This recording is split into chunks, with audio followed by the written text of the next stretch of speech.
Guys, Daniel here.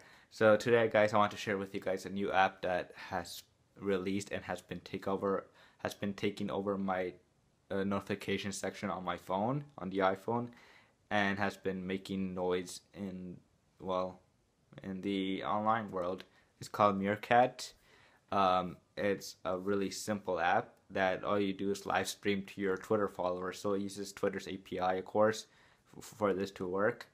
Um, and right now, of course, right now at this moment, Twitter has stopped the in the app you could comment and those comment becomes tweet in Twitter, but Twitter has stopped doing that.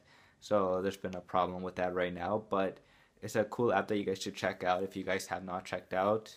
It's called Meerkat. Uh, you guys should live stream to your Twitter followers. So it's a really simple app that has been making a lot of noise right now.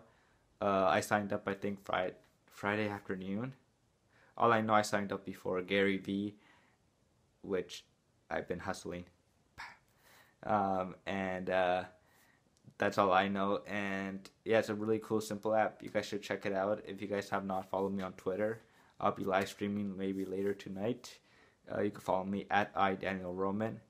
Um, and that's it. So yeah, if you guys want to keep up with my channel, find out new cool apps, find out what's going on in tech world, keeping up with me, you guys can subscribe right here and just click on the subscribe button. I don't know if it's up there or down here. And like the video if you enjoyed this video. And tell me in the comments below what you guys want to see, what other apps, what type of apps you guys want to see, games, tech, and I will see you guys later. Peace.